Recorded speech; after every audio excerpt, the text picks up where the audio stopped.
childhood best friend? My childhood best friend,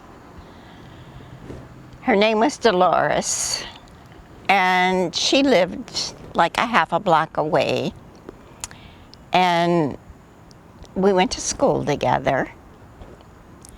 And during the summertime, she came to me one day and said,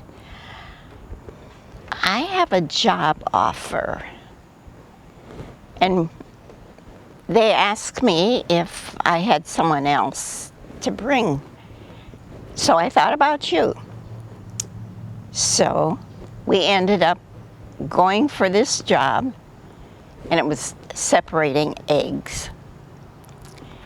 And all we had to do was take an egg and put it up to a candlelight and see whether there was a baby chick in there. And so we did that all day long. And when it came time to get paid, he gave us each a dozen eggs. My girlfriend was so mad. So we're walking home, and she just started throwing the eggs at telephone poles and whatever. And I was so conservative, I saved my eggs to take them home. That was my very first childhood friend and I guess my first job. How many was it just one day's of work that you got the egg, that amount of eggs? That was it. And then you guys never went back? No. And how old are you? Goodness. We probably were maybe 12. The old bait and switch on you. But I know that you had mentioned that your family was kind of poor. So Yes. 12 eggs was probably, for you at least, you're not throwing them against a telephone Oh, pole. no. And even if we weren't Yeah. poor, I would never have done that. Okay, so I guess the proper first question should have been, where were you born?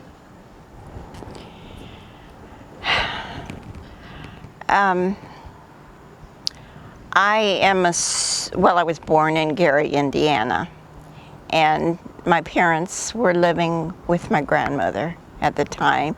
Of course, I have, my first memories are probably at around 4 years of age.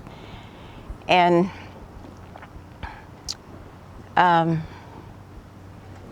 every night, my grandfather would sit in a rocking chair, and he would have his feet in hot water. My grandmother would intermittently boil water and keep bringing it and pouring it. And I would sit on his lap and dangle my feet in the water. That's one of my first memories as a child. How old were your parents when they had you? Do you have any idea? I don't really know what their age would be. And so you do have memories of your grandparents? Were you guys very close growing up, like we were? I don't know if that boat is coming down here. Could be. I don't hear it yet.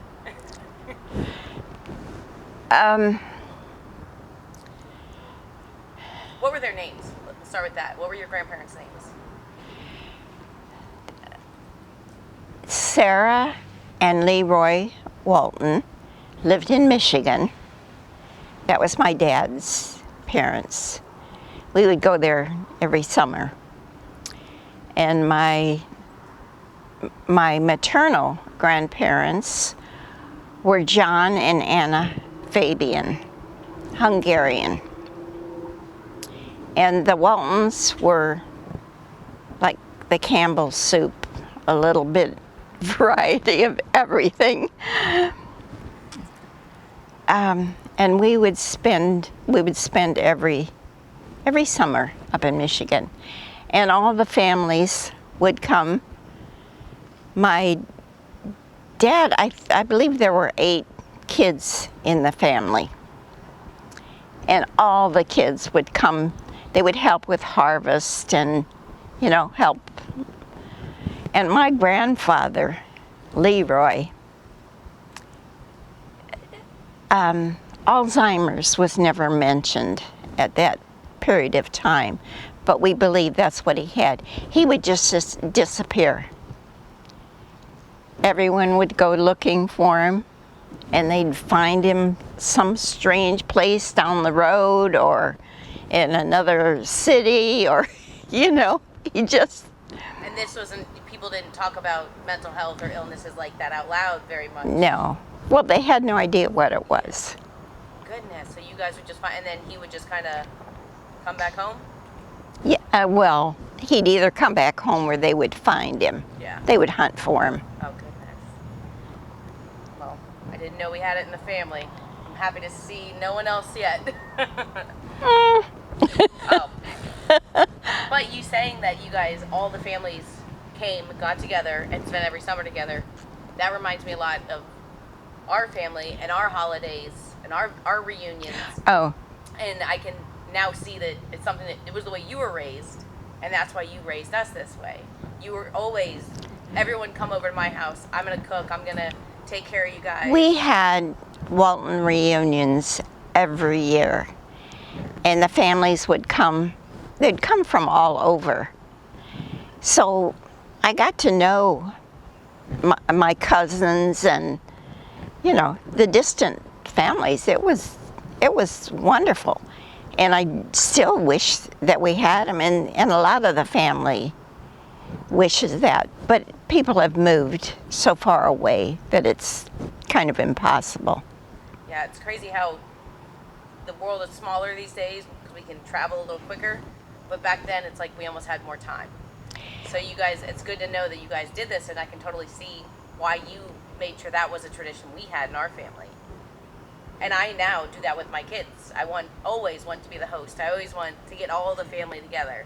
So that is a tradition you've passed down, that your grandparents passed down. And when the reunions, when I remember them originally, they were always at the fairgrounds in Crown Point. And there was a fair going on at the same time. And my dad would never pay an entry fee.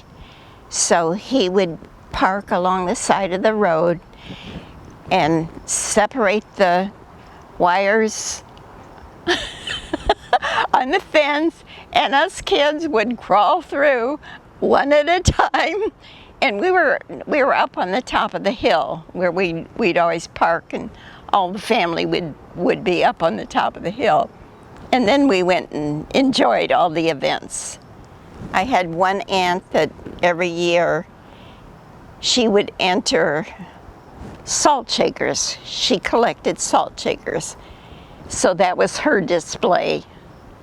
That was like the hotness. That was a competition. Who has the coolest salt shakers? Yes. Well, it was not necessarily salt shakers. It was a collection. Okay. And then you would get prizes for whatever people thought was the best collection. I love that. I love hearing that you guys snuck in, because we've had a little fun. We've snuck in to play. My mom was a wild one. I don't remember actually sneaking in anywhere with her, but I know she'd be the type. I know that she wouldn't have batted an eye if we had to. So that's awesome to hear about Great Grandpa. You got to get in somehow. Yeah. So he knew how to show you guys a good time. Yes. Yes. Awesome. Awesome. Okay, well, let's see. Well, I mean, you've told me a little bit about you being a child, being younger, and if I remember correctly, I think that your dad did get hit hard during the Great Depression, and that he didn't quite trust banks after that, and that there was sneaking into fairs was something because you guys didn't necessarily have a lot of money because of the results of that, and that you had a very, say, limited means childhood, but I've never heard you speak bad about your childhood. It sounded like you had a good life, it just, money was not there. Yeah. Well, some of my first memories of life being hard was my dad and mom lost their home during the Depression, and that's why we were living with my grandma and grandpa. And I remember moving. It was on McKinley Street we moved to. And my dad, when we were living with my grandparents, he started building a garage. Well, that garage became our home. It was a 2-car garage.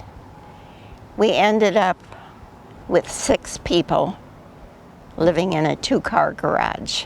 No, 7 people, because there were 5 kids. Can you name everyone? My brother Jim, my sister Sally, myself, my sister Pat, and my brother Bill. And were you the oldest? No, my brother Jim was the eldest, and the 3 eldest were all 2 years apart. And then there was a span of 6 years. My sister was born. And then another 5 years, and my brother was born. Which one were you? I was number 3. Number 3. Right in the middle. Right in the middle. I was a middle child. And there's something wrong with middle children. In what way? No, actually, I think middle children. You know that Kenny and Joe and Mom.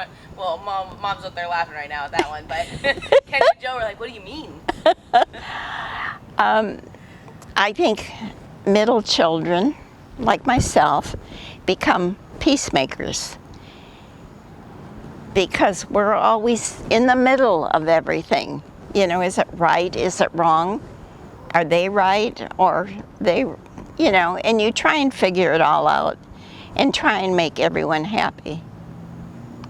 This is more of like remembering like pop culture when you were younger. Like, what kind of music were you into? What were like? Did you go to the theater? Did you have a celebrity crush? Like, what do you remember about being a young adult, growing up? Maybe you used to have a teenager with your best friend cracking eggs. Did you guys like to listen to music? Did you like to do things? What did you do for fun? I was actually very much of a loner. And instead of, well, we never had a telephone in our house. We had a radio, and we would listen to The Shadow Knows, and there's different programs that, I mean, that was our entertainment. We'd sit on the floor and listen to the radio at night because at that time we didn't have TV. But I think that I was more introverted, and instead of being outgoing, I liked to sew. I learned how to tat. I crocheted. I think I made my first dress when I was like 7 years old. My mom had an old treadle sewing machine, and it used to break apart all the time. It had like a wire that would wrap around it. I learned how to fix that, and I learned how to sew. And is this on your own, or is she teaching you? It was on my own. That's all. And I think you had told me, you know, maybe not when you were 7. It sounds like you were very interested in sewing. You liked it, but that it was a means for you to create things that maybe you couldn't afford. So, you know, you couldn't afford to go down to the store and buy that really nice dress, so you would make it for yourself. Is that what I remember correct? When I graduated from high school, actually I worked every summer going through school. Not just for eggs. Not just for eggs. You actually got paid. I actually became a babysitter for my cousin. I babysat her baby, and I think they paid me $10 a week during the summer. Is that a lot? No, I mean that was probably terrible, but it was a job and it was money, and I would spend the whole week there. I'd come home on weekends with my $10, and I would buy school clothes. So, you know, that's... You always took care of yourself, it sounds like. I did. And then I always worked. I think it was Walgreens was one of my first jobs. Really? Yes. That's really so. But it was they had a like a dinner. They had a bar where you could get sodas and shakes and hamburgers and stuff, and that's one of my first places that I worked. Then I worked at Goldblatt's. This was all walking to the bus, taking the bus to downtown Gary. And I was 15, 16, you know. Is But this considered dangerous? I would not have let my daughter do what I did, because when I got off the bus, I had to walk several blocks home, and it was dark and it was deserted. I remember one time hearing footsteps behind me as I'm walking the last block and a half to my house, and I just took off running and jumped the ditch and called Butch, which was our dog, come and save me. What kind of dog? He was just a mutt. I mean, like a big dog, small dog, big dog? Big dog. Big farm dog. Big dog. Oh gosh, Grandma, that's terrifying. Did you ever look back? No, you don't look back when you're when you're terrified. You just run. Well, we're all happy you survived, because. And one time when I was working at Goldblatt's, and it was in the main street of our town, Gary. But to catch the bus, you had to go over one block and wait for the bus. And I'm standing there waiting for a bus, and here's this guy in a long, dark coat, and he exposed himself. And it's another thing where I had to take off running. I mean, it was horrible. But I still had to go back to catch the bus. That was the awful part, There's only one way home. That's such an old school crime. I can't believe that's actually. Oh my God. You had that happen. You had some guy. Yes. In a trench coat. Yes. Stereotypical movie scene. Yes. And how old are you? I probably was 15 or 16. What do they get out of that? Sorry to digress. That is not funny, but now that you've survived, kind of funny. I was shocked to hear you say you worked at Walgreens. I can't imagine there's very many places you worked at back then that you still see existing, and it's like across the road. Is that kind of crazy? Yes. Because I came from California. I never even knew about Walgreens till I came here. That is amazing. That was one of your first jobs. I didn't know that. That's so cool. So did you have a celebrity crush? I guess radio stars. Can you have a celebrity crush with radio stars? I didn't really go to the movies or anything. Actually, until after I was married. And then,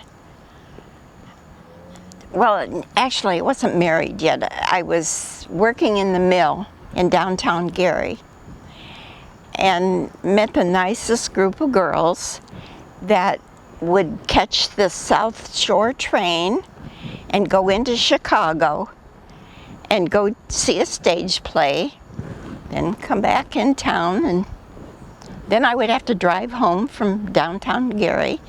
That was actually trying to think if I was married yet or not. I know it was. I got engaged while I was working at the mill. So that was like the first time you ever started like getting out, traveling, doing things with girlfriends. Yes. Getting out of the town. Yes. You were very introverted until then. Do you ever feel like you got more extroverted? Yes, I belonged to a club, and it was girls that I went to high school with. We started this club. We called ourselves the Icky Icky Boos. Explain the name. I have no idea. Somebody just came up with it. Booze as in, you gotta at least tell me. No, not that kind. No, we didn't. We weren't even drinkers, That's you know. why I was confused. But icky booze. It was like boo, B-O-O. Okay. Well, you know, you, Patty, Christy, and I were the spinsters. We love to hang out and have our spinsters. Yeah. So a good, fun name is always something we enjoyed. But the Icky Icky Booze, I kind of wish we knew that, because that would be in competition for the spinster's name. Oh, and we would meet like once a month at our homes, and the host would cook a dinner, and I can't remember if we just talked or, you know, I don't think we played cards or anything. I think we just talked. I mean, it was just a chance to get away from kids. And So you're in your like early 20s or early to mid 20s? probably, yeah. All right, hang on, sorry. Funny. The Icky Icky Booze, I can't forget that one. Because we can change B-O-O-O, B-O-O-S to B-O-O-Z-E. No. Icky. Okay. I'm trying to think if there's anything else.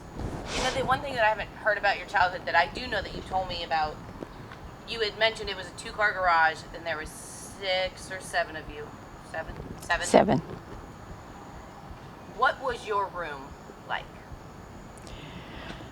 Oh. And I apologize because I stopped it. Let's start again. You can say like, in our 2-car garage, my Yeah. house, my room. You have no idea what it was like to move from a nice, clean, spotless home with my grandmother to a garage that basically was made into 4 rooms, no doors, no running water originally, no bathroom. And the way we took a bath was in the living room. There was a couch and I can't, like a clothes closet type of thing. Like an armoire thing? Like an armoire. And in my mom's room was bed, and she had a little dresser. But we had nowhere to hang our clothes. And my sister Sally and I slept in the kitchen on one of those little rollaway beds, the 2 of us. And unfortunately, she wet the bed every night. Which one? My sister Sally. Your grandchildren are here, so I'm going to give you a break. Okay. Which ones? Looks like Morgan and Madison. So you slept, if I remember correctly, you slept in the kitchen, you and your sister, on those roll-up mats. I assume every morning you had to roll it back up. No, it was like a fold-away bed. Like a cot? Yeah.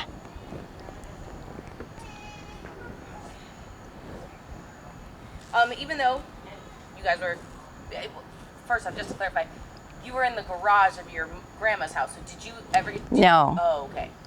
No. This was, my grandma lived several miles away. So your dad built this garage? He bought the property and built this garage with the intention of building a permanent house. So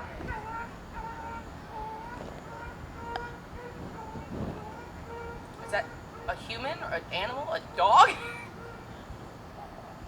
It sounds like I have someone messing no with us. idea. So why did he start with the garage? Do you know?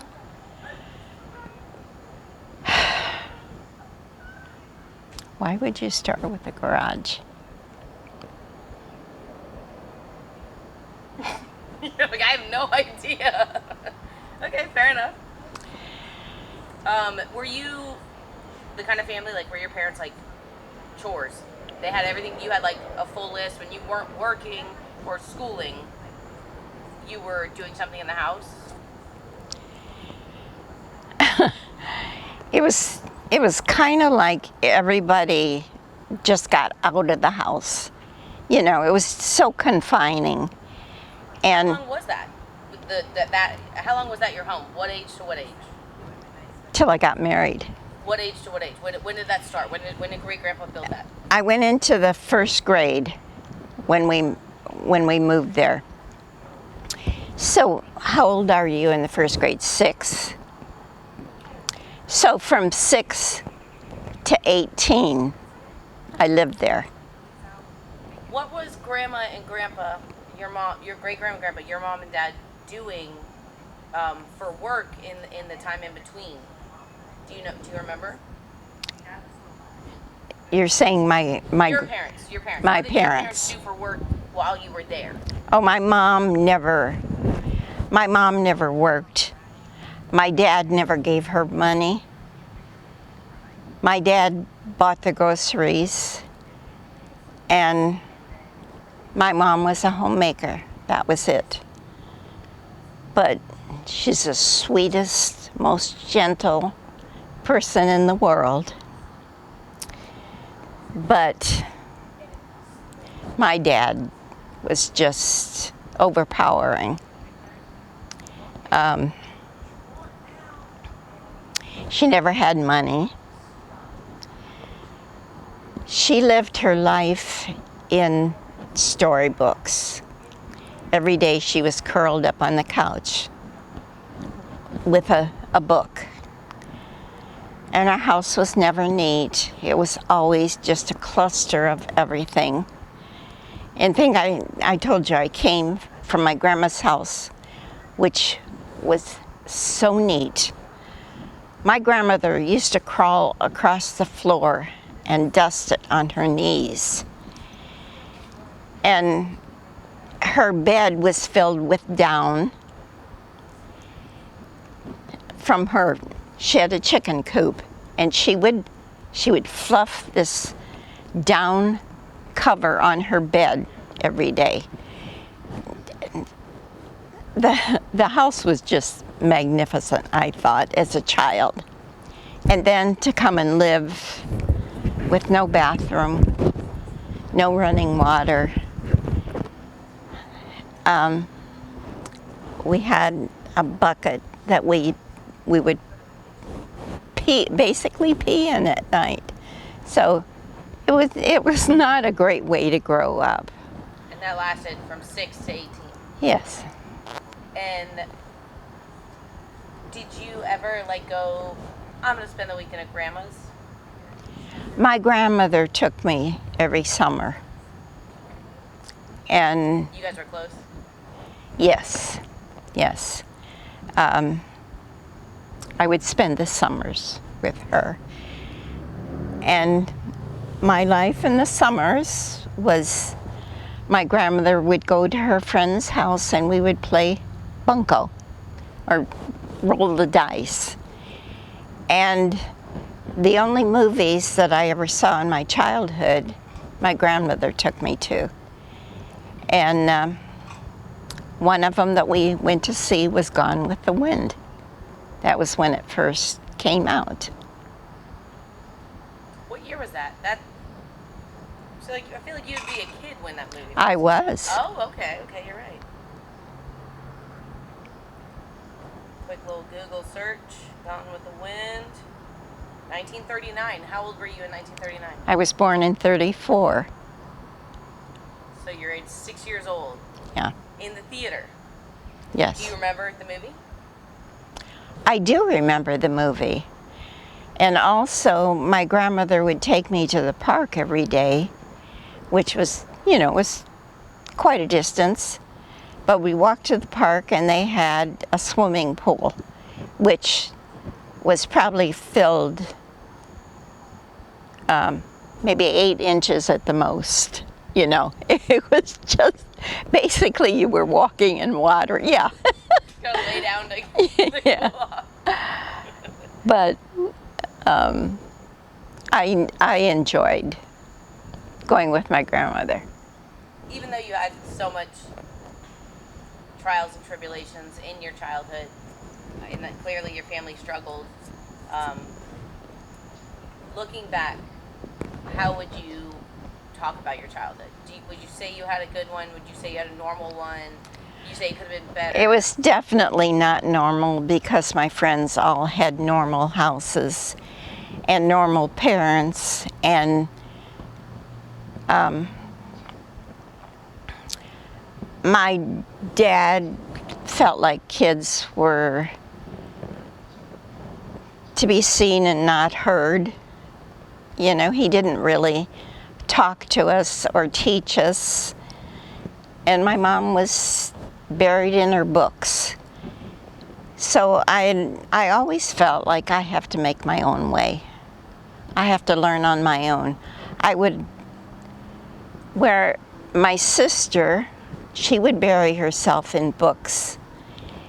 And if I got a book, it was always a self-help book. I would get a book that would teach me how to crochet, a book. I remember as a teenager that we were going to go water skiing. So I went to the library and got a book on how to water ski. And Larry and I went with my uncle Bob. We drove to this lake, and they were having a hard time getting up on the skis. So I got up on a slalom ski, which is just one ski, and I knew it had told me that you hold your arms firm like this and you just take off. And they were totally amazed that here I am on this slalom ski. I've never done this before, but I just read the book and learned how to do it. Showing everybody up. And that is the whole trick to water skiing, everybody else would have their arms like this. The boat would take off and it would do like that, and they'd go down like this. And here I am with my arm, and I just go. Girl power. This is about you today, but it's so many things that you're saying that you've never been like, hey Jamie, go out and teach yourself things. I read self-help books, you should too. I enjoy learning a lot. It is like, if I'm not doing something, I'm gonna be watching a video on how to learn something. I always want to expand my mind. So for you to say, I didn't just bury myself in fiction, I went out and learned things. I wanted to know. Yes. I don't know how DNA and all of this works, but I can tell you that is passed down, like 100%. I love that. I love it, and as you know, like when my parents were younger and I was younger, they were going through a couple things. It wasn't picture perfect either, but yeah, we both kind of came out of the situation thinking like, I want to learn everything I can. I want to make sure I help my family get to the next level when I have one. Yes. And that's incredible to look back and now know that that was you, but in the library with books. Like, you had to do it the hard way. I can just Google anything. That's incredible. Yes, and when Grandpa and I got married, and when we decided to start a business, I had taken courses on how to do bookwork, so I was able to run the business. And it was just, I won't say it was easy, but it's somehow, it is in your DNA that you learn. You learn as you go along. I love that because I feel so much that way, and now to know that there's a connection straight to you. I inherited this. I inherited this drive. You know, that's awesome. All right, well, we keep dabbling into Grandpa, so I think I'm gonna. Well, before we get to Grandpa, let's just say, did you ever have a boyfriend before Grandpa? I did have a couple of boyfriends before him, but nothing was really exciting. Well, then let's talk about the first time you and Grandpa met, and the story of the ring, and then the story of the snowball fight. Oh, okay. And so you got to start from the beginning. When was the first time you saw? What's your first memory of Grandpa? Well, where we lived, the school that I went to only went to the 4th grade. So when you went to 5th grade, you had to be bused. And it was bused just a couple miles away. And I just remember going to Ross School and seeing this blonde, blue-eyed kid. He was short. He was little. I was very short and little when I was a child. And he was as well, you know, which is surprising that eventually he became tall. But I just remember seeing him and thinking, oh my God, he's the cutest thing I've ever seen. And I don't even know how it happened, but he gave me his Boy Scout ring. We were like in love in the 5th grade. I don't know if we even conversed. You know, it was just... And then one day it was snowing, and I had put mittens on outside having a snowball fight. It was across the street from our home. And I remember throwing a snowball, and my glove flew off. I remember picking up my glove and going in the house, and I remembered afterwards that, oh, the ring is missing. And I went out to look for it and couldn't find it. So. How long did you look, you think? I know that it was dark, so I had to go out the next day and look. And I looked for a long period of time, but just never found it. And how did Grandpa react to you? He didn't even have a reaction. I didn't have a reaction. we just, life went on. We didn't even talk to each other, I don't think, after that point. And but we went through school all the way from the 5th grade. We graduated together. When we were in high school, we never even looked at one another. And it was the last couple months of school and prom time. I was working at a diner, and I'm behind the counter, and he comes up and sits at the counter, looks at me, and he says, "Hey, Walton, you want to go to the prom?" And I'm like, "Oh, let me think about it." Oh, so I did tell him the next day, yes, I was dying to go with him, but But you made him wait. yes, I had to play hard to get. It sounds like he came in with confidence, but knowing Grandpa, he was probably crazy nervous. Does that sound about right? I have no idea, because I always felt like I was inferior and everybody else was so smart and calm. And You were gorgeous, though. Did you know that? Did you know that at the time? people told me that all the time. And I'm not saying that. No, I know you're not, but But I never heard it from my parents, so I didn't think it was true. so we asked you to prom. You make him wait, play hard to get. How do you tell him the next day? You're at school. Where are you guys at? I think it's school the next day. But what was funny is one of my girlfriends, her boyfriend went to another school and had a best friend, and that best friend had also asked me to their prom. So I went to their prom first. And do tell. Oh, and that. All right, we are back on. Oh my goodness, that's so great. Okay, this is the last one. You want to come up here? Yeah. Come on. This is the last one about your teenage years. Well, come on. Come on. Well, don't back up. Sha. All right, the last one about your teenage years, because then we're gonna move on to you and Grandpa. But I like this question.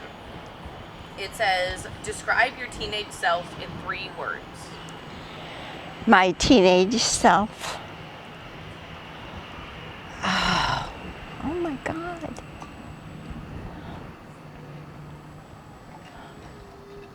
Wow.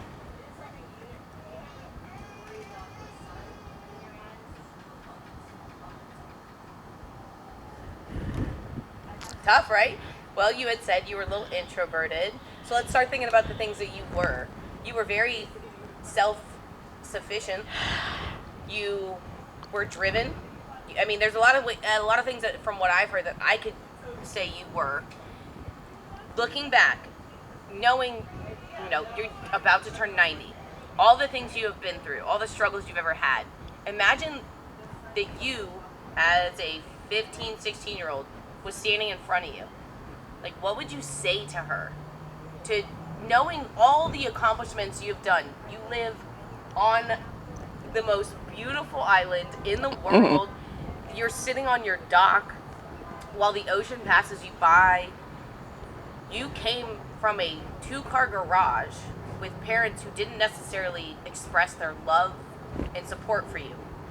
And somehow you created this family, these ripples of people who are incredible, who are joyful, who've lived an entire different life than you were given, who have had opportunities that you were not given.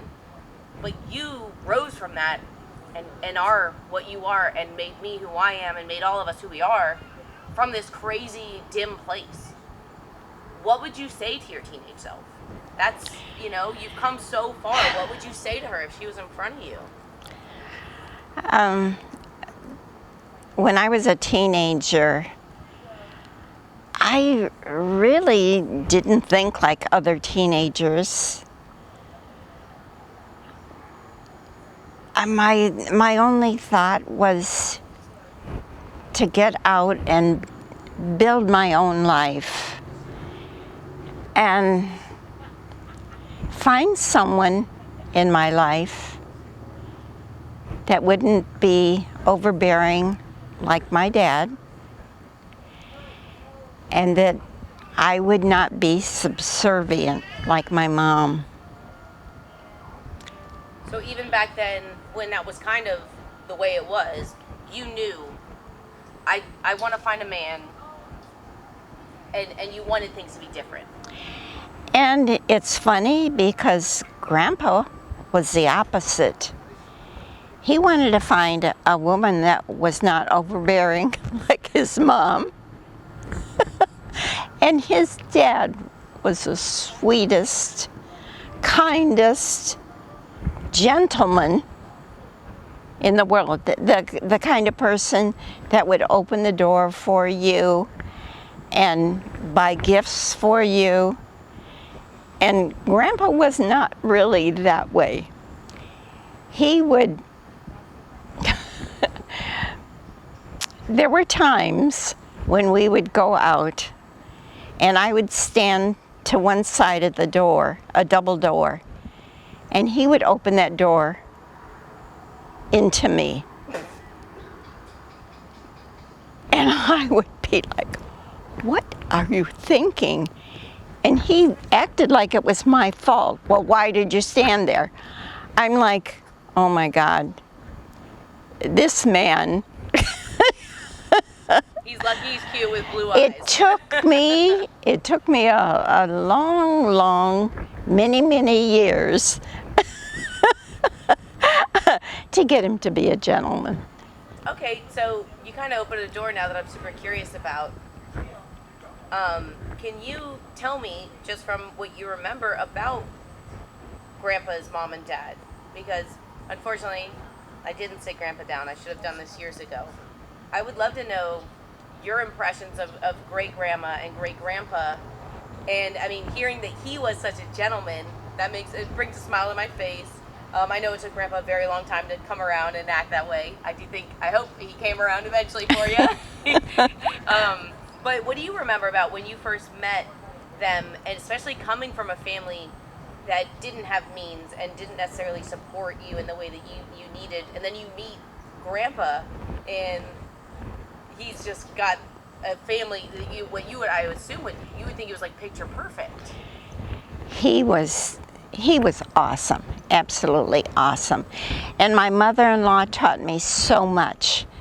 I didn't even know how to make a bed because we didn't have sheets, and our comforter was made out of wool, and I was allergic to wool. It would make me break out, and you know, it was just life to me. Struggle was life. Yes. You didn't know anything else, so you weren't like, were you ever like self-pity? Or you're just like, this is it? No. You didn't know anything. I mean, this was life. You don't, you just know someday is going to be better. And you just spend every day trying to make life better for yourself. I didn't pity my life. That's awesome, Grandma. That's amazing. And when we got married, we moved into Grandma and Grandpa Child's house. They had a porch, and they put a heater in there so that we could live in there. That became our living room. So we had what was Grandpa's bedroom as a child, and it went directly out onto this porch. So we spent 3 years living there with his mom and dad. And she taught me many things, you know, cooking and different things, but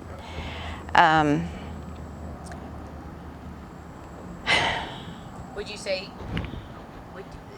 you love her? Did you revere? Was she an idol? Like, what would you say? How did you She feel was about her? she was very hard to get close to. She was standoffish, where my father-in-law was, he was a sweetheart. And I learned later that she thought he was having an affair with someone that he worked with, which, I don't know that really happened. But in his job, he traveled. So he was gone a lot. And in her earlier years, she was a nurse. So, she had a profession, but she was not working when we got married. We lived there for 3 years. We were savers, and it's funny because most kids, they get out of school and they want to go have fun. We saved our money. We bought a brand new car. I worked out in the mill, and he worked with auto repair. So we were there. I got pregnant with Larry. We bought our own house.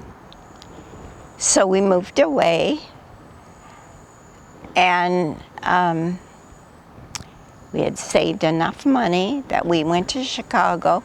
We bought a brand new stove, refrigerator, washer, dryer. We could pay cash for it. I mean, I feel sad for kids today that they don't have that same opportunity. But I appreciate you saying that. But most kids also don't have that mindset of saving every penny, which we did. Was Grandpa an introvert or an extrovert? Because you mentioned you were an introvert. I can imagine two introverts easily being able to be like, we're not going to go out, we're going to save. Was Grandpa like kind of extroverted, and he's like, oh, I thought he was an extrovert. He could make friends so easily, and very talkative, and I was shy, and I guess I never felt that comfortable in a crowd. I tried, but and I did make a lot of friends. But you guys still didn't feel the need to go out with the friends, or was a conscious, we are 100% saving because we want to do this? Like, what made you guys so driven to be like, we're gonna save so much? Or was it like, we don't really feel like going out like the other kids do? We weren't attuned to other people. We were living our own life, and we did have friends. And then once we kind of got settled in, we would go to different friends' houses.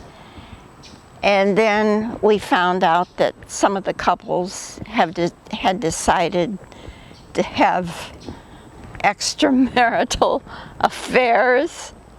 So we dropped all those friends, and we kind of became more loners, And then Grandpa wanted to go into business for himself. And I think at one point, I can't remember why we decided to sell the house and move into a different neighborhood. And we bought some property. We were going to build a house there. And it ended up that we rented a house. It's raining. Can you tell me how much the property cost?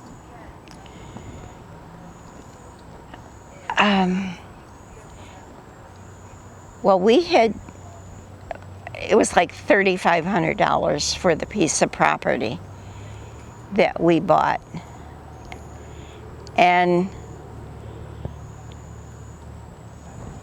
then we ended up deciding not to build, and we rented.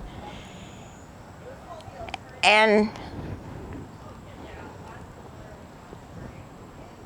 Dad's friends wanted him to go into business with him. Dad who? Sorry, to specify. Grandpa. Yes. Okay. Grandpa's Larry. friend. Sorry. I know. I'm so sorry to anyone listening to this interview. I'm conducting this as the grandchild, and I will always refer to Larry as Grandpa. Yes, my bad. I'm so sorry. Grandpa. Yeah, so his friend wanted him to go into business with him. Well, we didn't really have any money at that point. The only thing we had was our Jeep, and we had that piece of property. And my in-laws bought that property from us so that we would have enough money to go into this new venture. And we bought the property in town. And what business was that? It was called Hubinger and Child Landscaping and Excavating. Very fitting. I hate to interrupt you. My battery is Okay.